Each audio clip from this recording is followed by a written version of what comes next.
है मम्मी जी।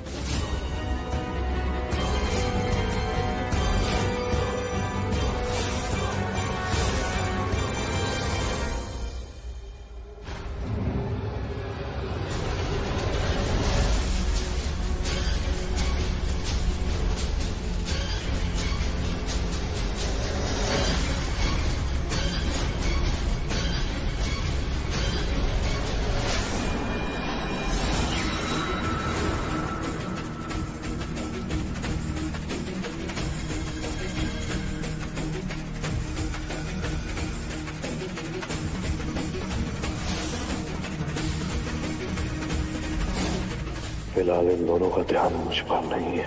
इनको चकमा देकर यहां से भागता हूं। गाड़ी रोक, गाड़ी रोक। मीत छोड़ से। गाड़ी रोक। गाड़ी नहीं रुकेगी। मीत इधर देख तू मेरी आंखों में एक बार देख। तुझे मेरी आंखों में। गाड़ी रोक, गाड़ी रोक, मैं बोल रहा हूँ गाड़ी रोक। तुझे दीवानगी दिखाई नहीं देती मुझे। तुझे मेरी आंखों में अपने लिए दीवानगी दिखाई नहीं देती। देख मैं कितनी मोहब्बत करती हूँ तुझसे। मीत सुन, हम बहुत दूर चले जाएंगे जहाँ हमें कोई नहीं पहचानता होगा। हम दोनों एक नई शुरुआत करेंगे। मीत मेरे सपने पूरे होने वाले। हम मत अड़ाना, चोट लग जाएगी। मीत छोड़ दे। मीत कहीं नहीं जाऊंगा। गाड़ी रोक, गाड़ी रोक।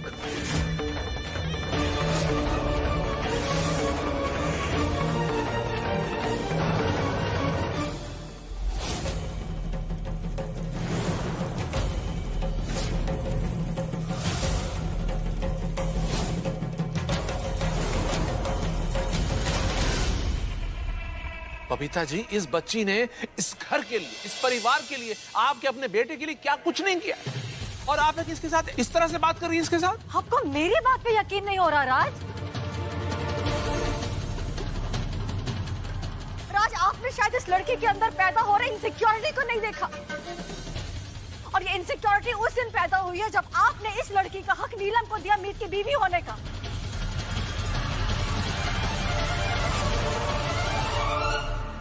लेकिन जब नीलम प्रेग्नेंट हो गई तो इसे लगा कि मीत तो मेरे हाथ से निकल गया।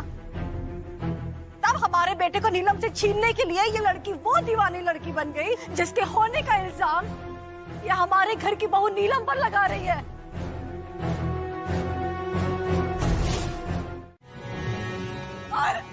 और ये सब सुनने के बाद भी आप सब लोग चुपचाप खड़े इसका मुंह देख रहे हो। अरे इसका गला क्यों नहीं पकड़ते आप सब?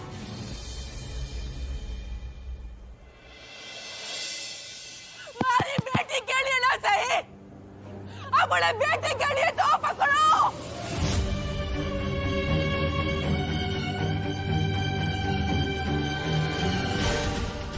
अरे जो अपने पति खड़ा हो सकी, अपने पति को जिसने किडनैप कर लिया वो मेरी बेटी के साथ क्या करेगी?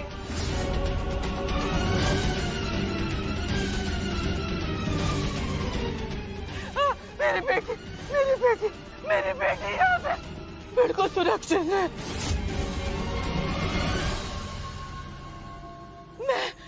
मैं यहाँ उसको लेके न रह सकती हूँ। मुझे जाना ही होगा उसे लेके। मैं चले जाऊँ। नहीं प्लीज आप ऐसे मत बोलिए। प्लीज जाने दो। आपकी बेटी इस घर की बहू है, हमारी जिम्मेदारी है वो। मैं आपसे वादा करती हूँ आपकी बेटी को एक खरोच नहीं आने दूंगी। भरोसा रखिए मुझ पे प्लीज।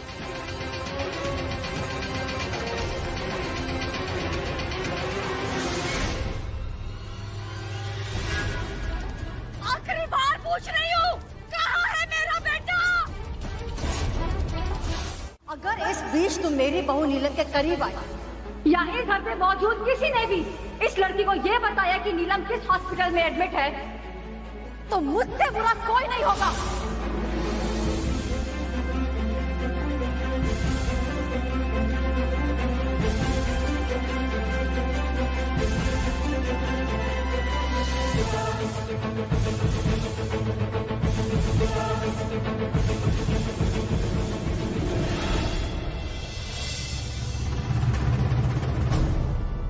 24 घंटे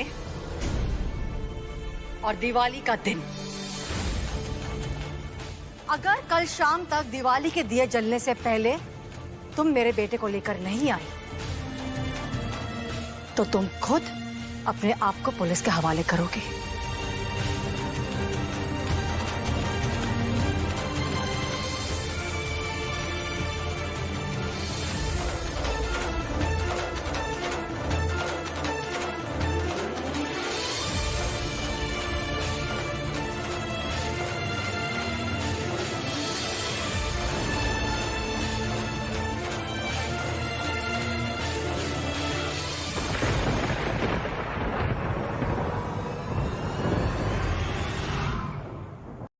हमारे घर के राम को वापस भेज दीजिए, हमारे बेटे को वापस भेज दीजिए।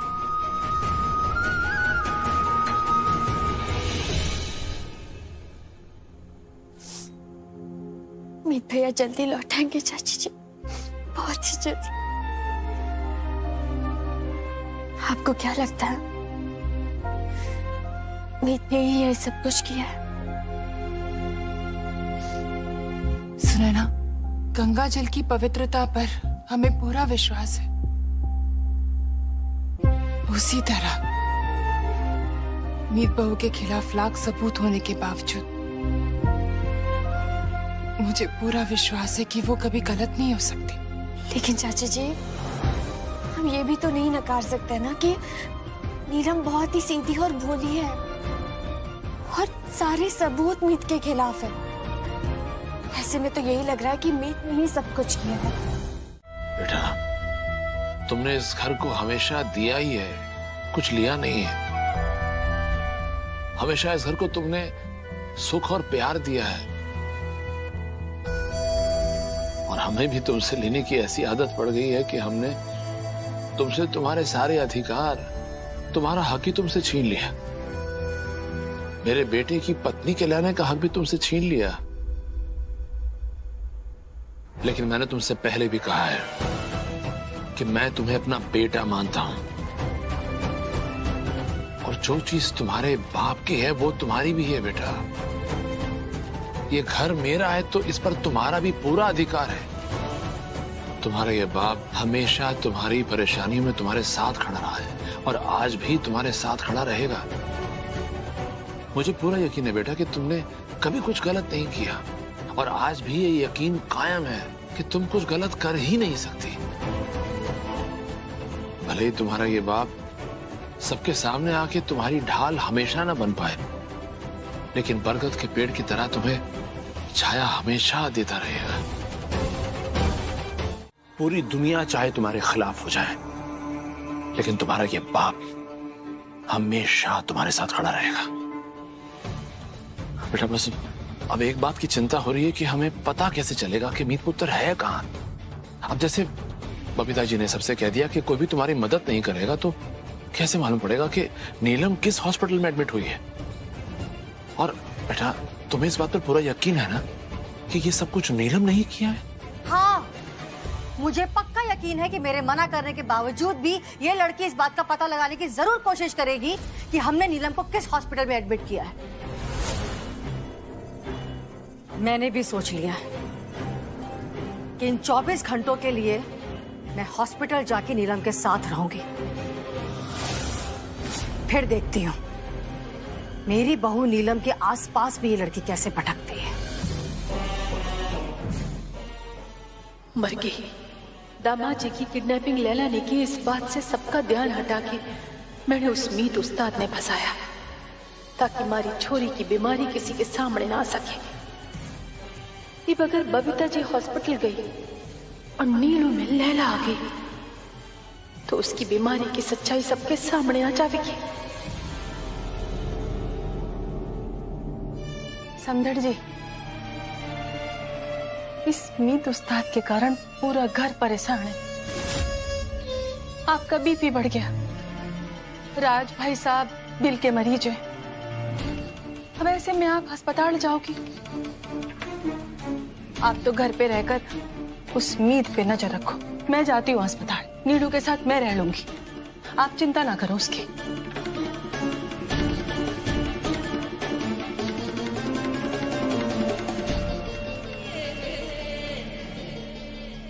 ठीक है।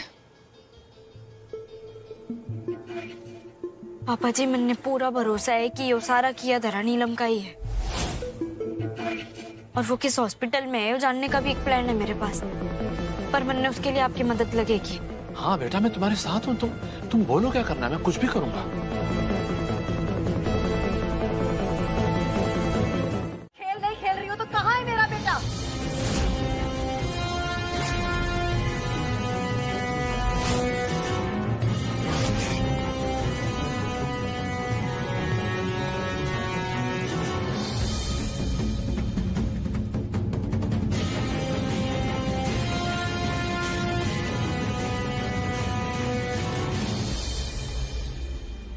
ये दिए देख रही हो? ये दिए मीत ने बहुत शौक से खरीदे थे। ये दिवाली वाले दिन खुद अपने हाथों से जलाए गए थे, और अब ये दिए तभी जलेंगे जब मेरा बेटा घर लौटेगा, वरना पहली बार पूरा अलावत मैंशन दिवाली के दिन अंधेरे में डूबा नजर आएगा। एक दिया नहीं जलेगा यहां।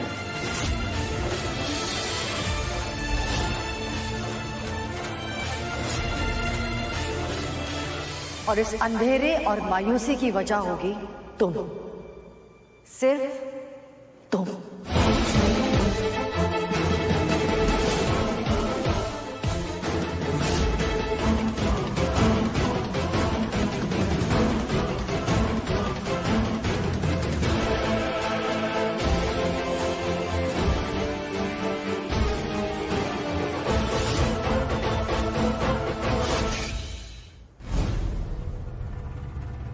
अलावत परिवार कदे भी मायूसी और अंधेरे में न डूबेगा। छोटी दिवाली है। लैला डार्लिंग, अब तो यकीन हो गया ना तुम्हें कि मैं तेरा आशिक नंबर 1 हूँ। आज तक मैंने तेरा एक भी आइटम सॉन्ग मिस नहीं किया। पता है कितनी मगज पट्टी करनी पड़ी तब जाके तेरे उस हट्टे कट्टे 6 फुटिये को बन वार्ड में पट्टी लपेट के घुसा पाया। कितना रिस्क लेना पड़ा, लेकिन सब कुछ करूंगा मैं तेरे प्यार में।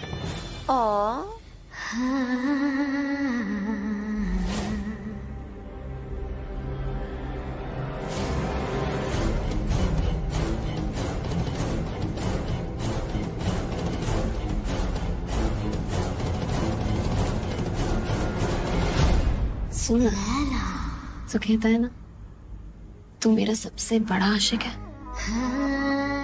मुझसे इश्क करता है, इसलिए ये रिस्क ली। मेरी जान, लैला पे मरने वाले ना खुशी खुशी अपनी जान दे देते और उफ भी नहीं करते। फिर तूने तो लैला के लिए सिर्फ एक काम करा है,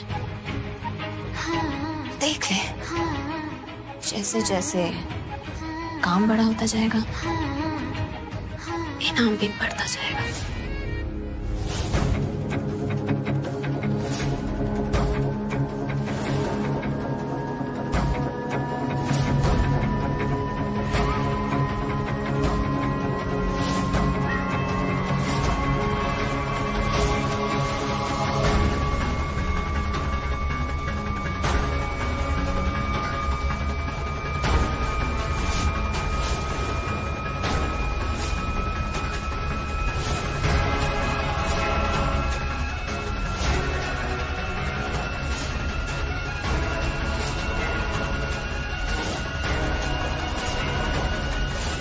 ये नीलू किससे बात कर रही थी? जो इंजेक्शन मंगवाया था, लाया?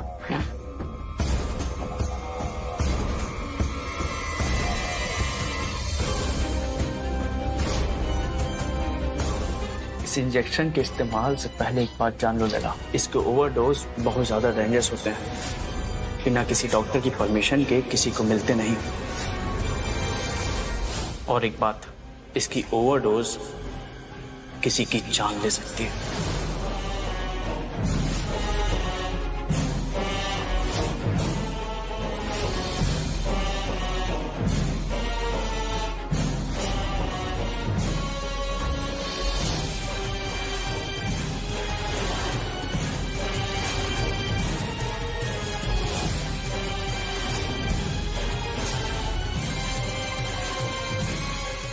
हेलो।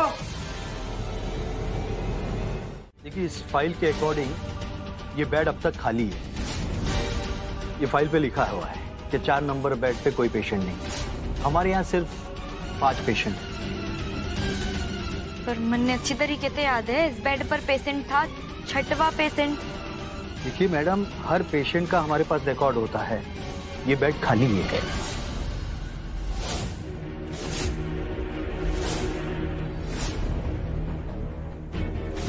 इस बेड पर ऑफिशियली कोई पेशेंट ना है। डॉक्टर के पास भी सिर्फ 5 पेशेंट का रिकॉर्ड है। पर जब मैं यहाँ आई थी एक और पेशेंट था। मतलब वो पेशेंट जरूर मेरा मीत था, जिसे नीलू ने अभी तक यहाँ रखा था। इसका मतलब है कि उसने मैंने यहाँ आते हुए देख लिया होगा और मेरे यहाँ पहुँचने से पहले ही उसने बेड नंबर 4 पर थे मीत को यहाँ तक गायब कर दिया।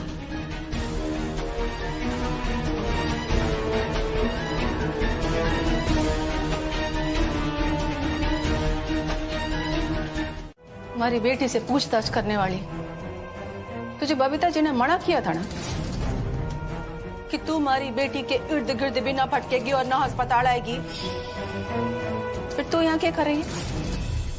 कितना दिया तुझे यहाँ का पता? मैं यहाँ कैसे आई? उससे ज्यादा जरूरी यो है कि मीत इस वक्त कहाँ है। बकवास बंद कर। अभी की अभी निकल यहाँ से, नहीं तो अब भी फोन लगाऊंगी बबीता जी को, समझी? नीलम जो खेल खेल रही है ना, वो बहुत खतरनाक है। और अगर आपने ये बात पता है और फिर भी आप उसका साथ दे रही हो तो बहुत गलत कर रही हो। तेरे एक बार में बात समझ में ना आई? क्या कहा मैंने? अब भी अभी निकल यहाँ से, नहीं तो बबीता जी को फोन करके सब सच सच बताऊंगी कि तुम्हारी बेटी ने धमका रही थी। पुलिस लेके आएंगी और पुलिस लेकर जाएगी तुझे और सड़ेगी तू जड़खाने में।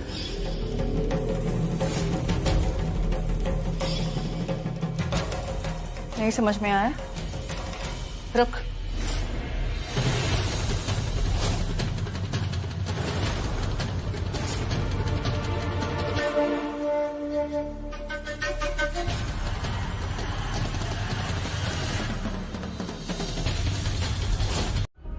जी पापा जी, सब ठीक है। पापा जी, मन ने पता चल गया है कि नीलम ने मीत को यहीं इसी हॉस्पिटल में छुपाया है। क्या? जी।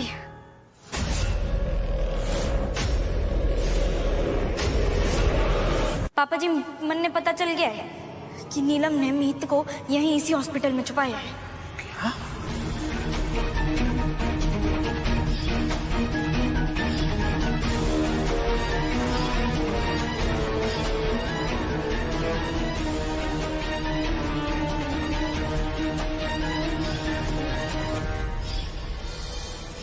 पापा जी, मैं भी ना यहाँ पे हिलने ना वाली।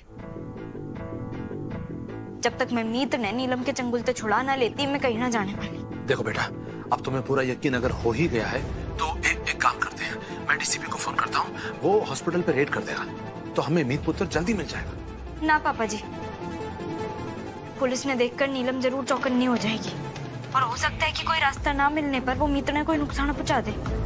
हम रिस्क ना ले सकते। मैंने मीत तक पहुंचने के लिए कोई और जुगाड़ बिठानी होगी। बेटा तुम सोच क्या रही हो? तुम्हारे दिमाग में है क्या?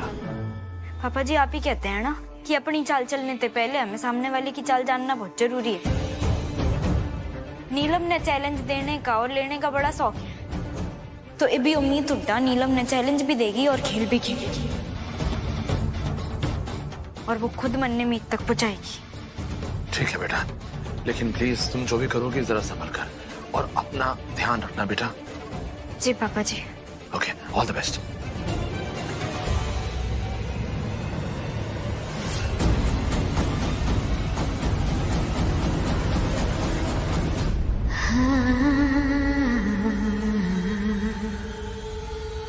तेरे जैसी डरपोक छोरी ना मैंने देखी ना है।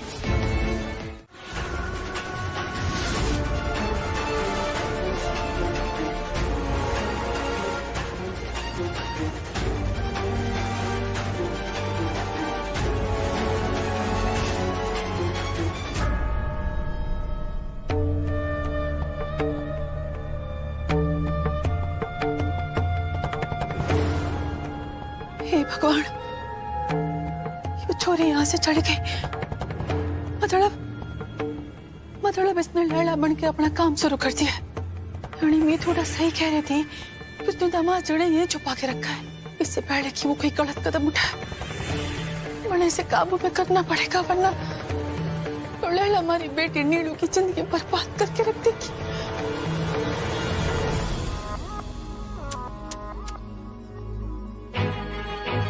मैंने सोचा था लैला को जो चैलेंज करेगी ना, थोड़ी अक्लमंद और चालाक तो होगी, एकदम पटाखा फटे तो कम से कम धमाका तो बजे।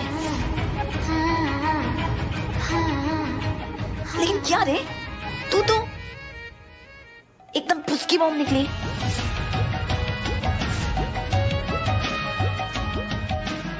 मोहब्बत में मरना तो हारे हुए लोगों का काम है,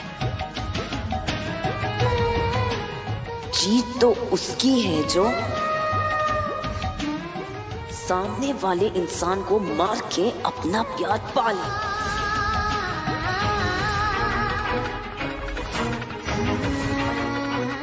यही तो मैं तेरे साथ करूंगी।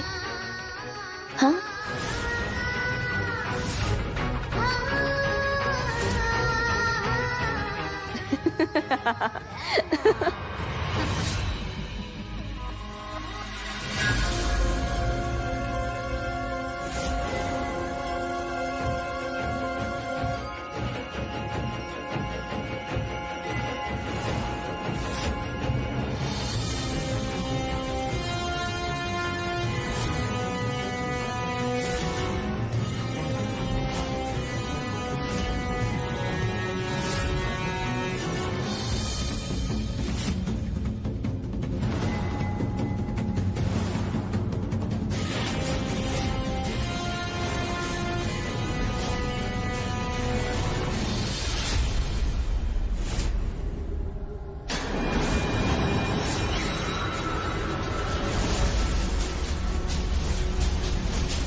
मीत दीदी, आपने मुझे धक्का क्यों मारा? आपको पता है ना मेरे पेट में बच्चा है, और ये आप मुझे किधर लेके आई है? ये मैंने दोबारा से ये कपड़े पहन लिए। मीत दीदी, क्या चल रहा है? खड़ी हो, नौटंकी ना बंद कर, समझ आया तन्ने? दीदी प्लीज मुझे बताइए ना, कुछ गलती हुई है क्या? मीत प्लीज, मीत कुछ गलती हुई है तो आप मुझे बताइए ना। मीत ऐसे मत कीजिए प्लीज।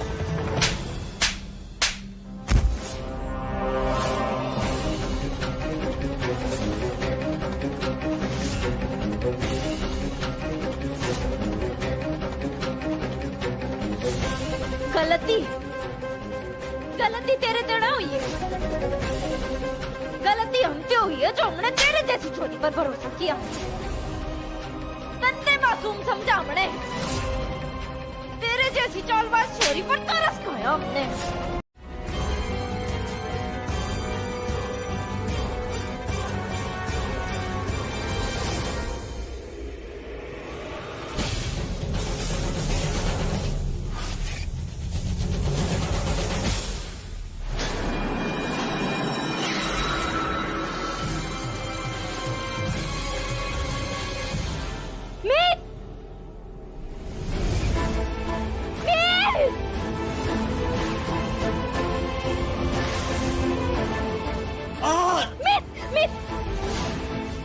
छोड़ दे, मितने क्या कर रही है?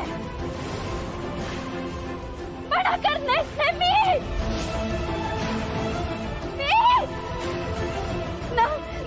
मीत कुछ ना होगा तुमने।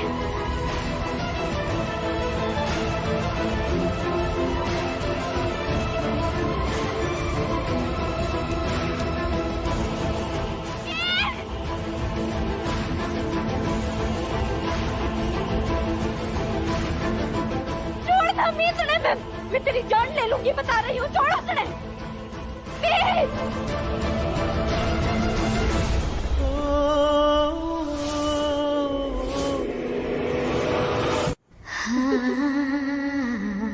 बचपन में एक कहानी सुनी थी। एक राजकुमारी थी जिसकी जान तोते में कैद थी। देख, वही कहानी आज तेरे सामने है। तू वो राजकुमारी और तेरे तोते की गर्दन इस शिकारी के हाथ में।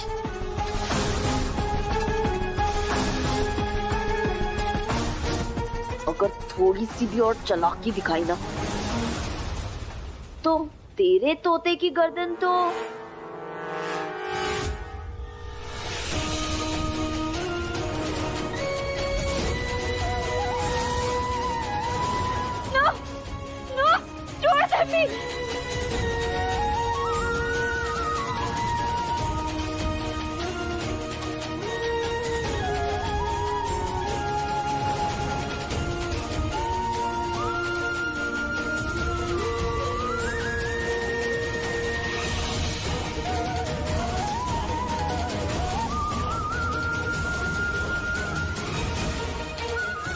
अगर मी तोड़े कुछ भी हुआ ना तो तू मरेगी मेरे हाथों से। मरी तो गई हूँ मैं मीत अलावत पे।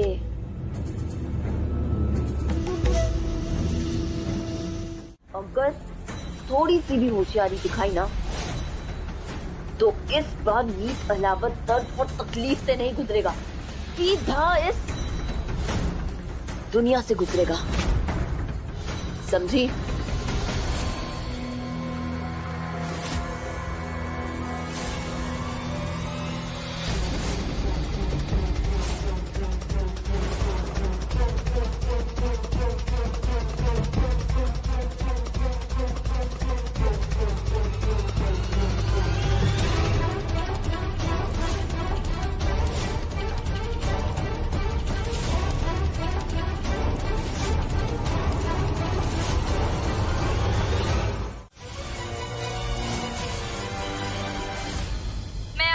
सामने यो कबूल करना चाहती हूँ कि मीत के पीछे पड़ने वाली वो बावली छोरी और कोई ना बल्कि मैं हूँ। आप लोगों का ध्यान भटकाने के लिए मैंने सारा इल्जाम सारा शक नीलम पर डाला। जब मन ने पता चला कि नीलम पेटते हैं तो मैं घबरा गई थी कि मीत अब कदे मेरा ना हो पाएगा, इसलिए उस दिन से मैं मीत ने अपना बनाने के लिए सारी कोशिशें करने लगी। झूठा इल्जाम मैंने नीलू पर लगाया, लेकिन अब मैंने फैसला किया है कि मैं मीत ने लेके यहाँ से बहुत दूर चली जाऊंगी। भाई साहब, ये सब क्या है? ये वीडियो मैं नहीं मानता। ये वीडियो झूठा है। मुझे अपनी बहू बेटा पर पूरा विश्वास है। ये सब गलत है। तुम लोगों ने एक बात नोटिस की है, जब से ये वीडियो हमें मिला है उसके बाद बहू का फोन ऑफ क्यों हो गया? मुझे लगता है अपना पाप, अपना गुनाह छुपाने के लिए किसी ने बहू का चेहरा आगे रखा है और उसकी आड़ में वो छुप गया है। यस, मुझे लगता है ये जरूर एक इंडिकेशन है कि हमारी बहू मीत किसी बहुत बड़ी मुसीबत में फंसी हुई है।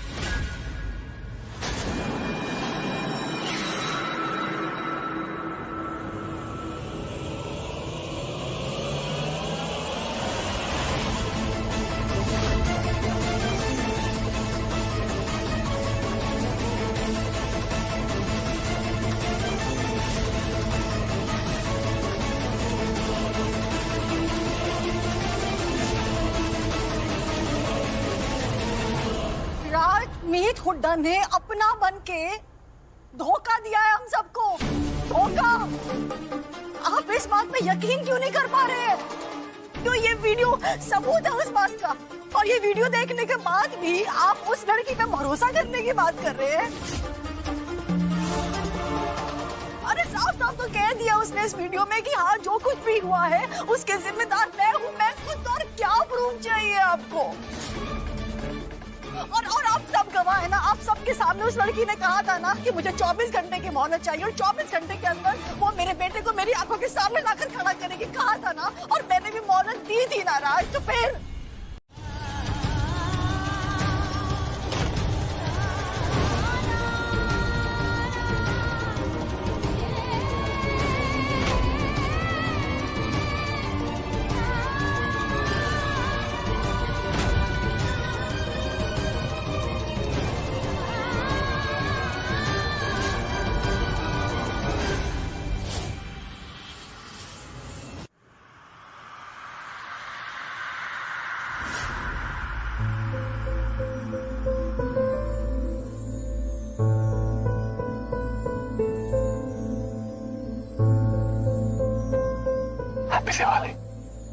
हैप्पी दिवाली।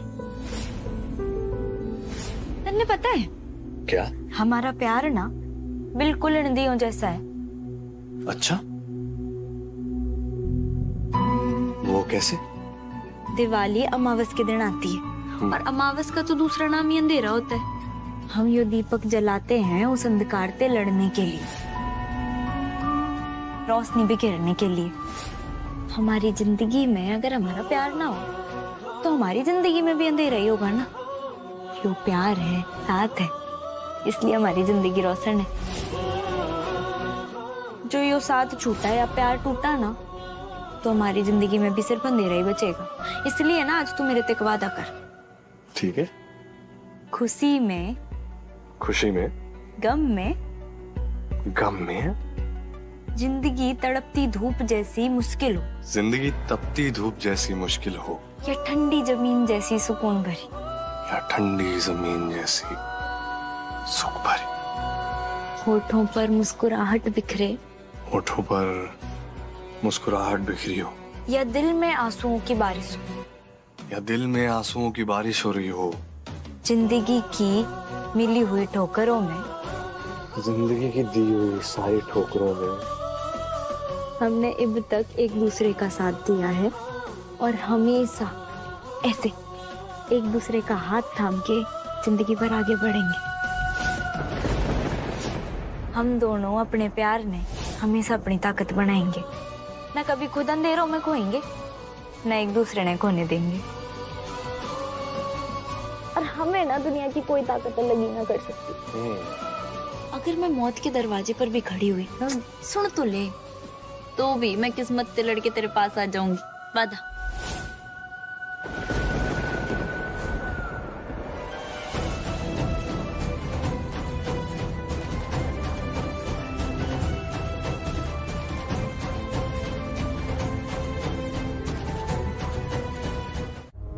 लगता है मीत हुड्डा का वीडियो देखने के बाद घर में तूफान मचा है।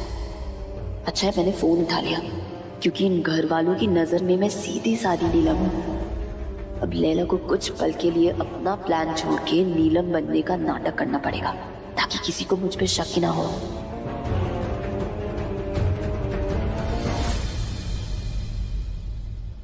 अरे कहाँ थी, कब से फोन लगा रही हूँ?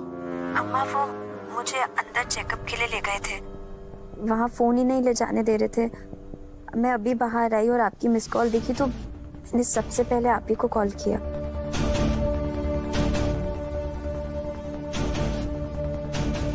देखिए डैड, बेचारी नीलम तो वहाँ हॉस्पिटल में बेड पर पड़ी है। उसके फेस पे वीकनेस और पेन क्लियरली विजिबल है। ऐसी हालत में तो वो बेचारी ठीक से खड़ी भी नहीं हो पा रही होगी। तो जो आप सजेस्ट कर रहे हैं वो ये बेचारी कैसे कर सकती है? कुछ हुआ है क्या?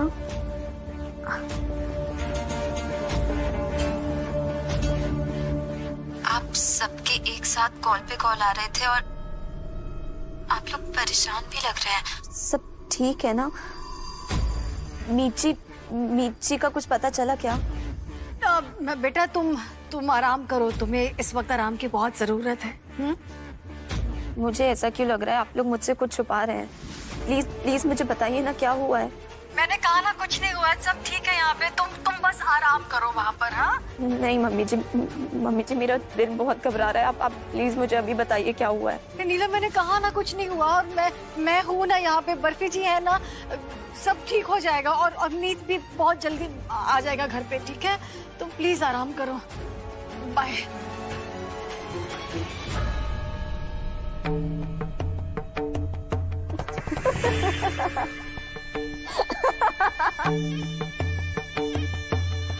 आपको अब भी नीलम पे शक है? क्या आपको अब भी लग रहा है कि मीत हुड्डा निर्दोष है? राजी, देखिए मैं मीत बहू के खिलाफ नहीं हूं, लेकिन हमें पुलिस वालों को सब कुछ सच सच बता देना चाहिए। वो अपना काम ईमानदारी से करेंगे और हमारे मीत पुत्र के जो दोषी है ना, उन्हें सजा दिलाएंगे। पुलिस वालों को सब बता देना चाहिए प्राची। मासूम दादी, आठ टिपटरी, ये भी मेरी सुन, यो घड़ियाली आंसू बहाना बंद कर। और ये बता, इत क्या कर रही है? दादी, मैंने कहा था ना आपसे कि अपनी पोती को वहां उस घर में अकेला मत छोड़िए, लेकिन उन्होंने आपसे कहा कि वो वहां खुश है और आप उन्हें वहां छोड़कर अकेली यहाँ चली आई। अब वही हुआ ना जिसका डर था। कि ये हुआ हमारी छोरी के साथ? बोल। क्या बताऊं आपको दादी, मीत भाभी पर मीत भाई को गायब करने का इल्जाम लगाया है सबने।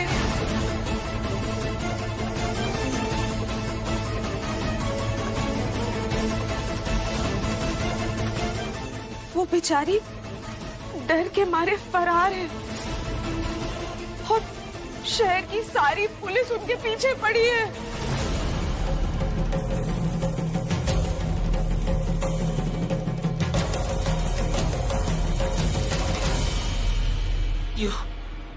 यो सच ना है, तो झूठ बोल रही है। यो सच ना है।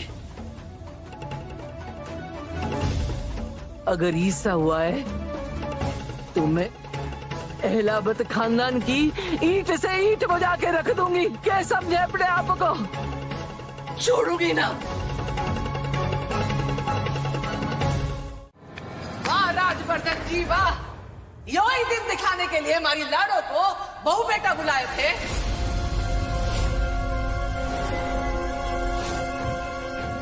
आपकी हिम्मत कैसे हुई हमारी छोरी पे गलत उंगली उठाने की? और पुलिस को बुला लिया। अम्मा जी, आप शायद भूल गए, लेकिन मैं आपको याद दिला दूं। पिछली बार जाते जाते मैंने कहा था अपने कांजे का टुकड़ा छोड़ के जा रही हूँ आपके भरोसे। अगर इस पे जरा भी आंच आई ना, मोरे से बुरा कोई ना होगा। अम्मा जी अब शांत हो जाइए, आप बैठिए तो सही, हम इस बारे में बात करते हैं।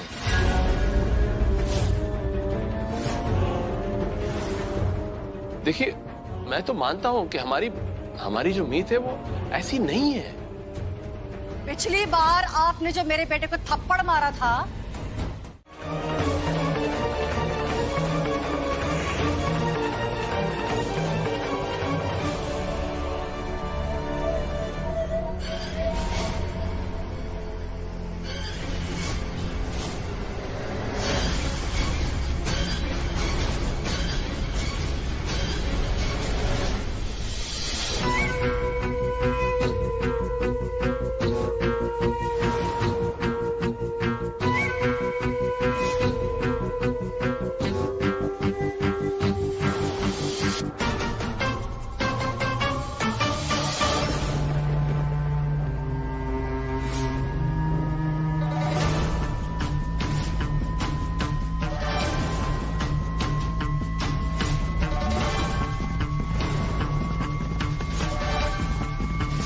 इसे तो मैं जमीन में गाड़ के आई थी। ये कैसे बच गई?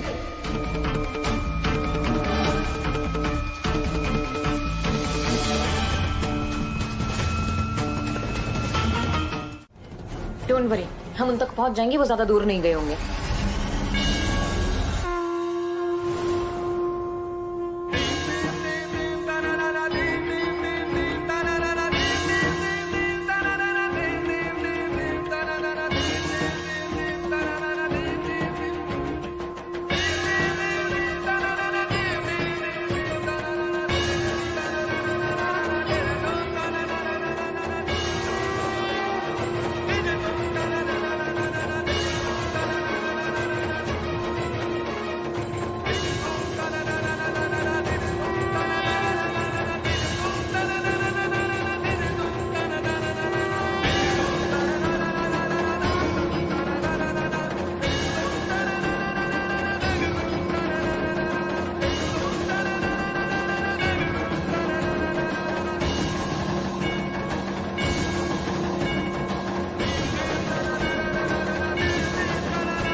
इनकी गाड़ी कहीं नजर ही ना आ रही है। तुम चिंता मत करो यार, हो जाएगा चौथे, आगे मिलेगी।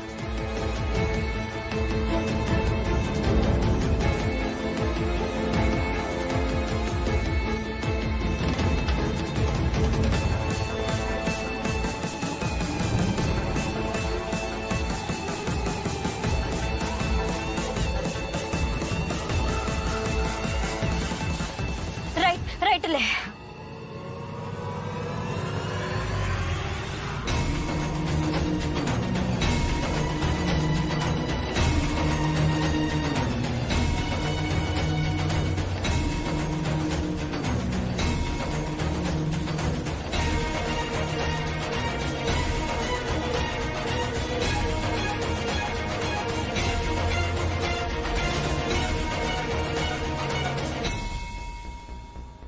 उनकी गाड़ी नजर ही ना आ रही, कहाँ चले गए? देख क्यों ना रहे हैं? वो काफी स्पीड में गया।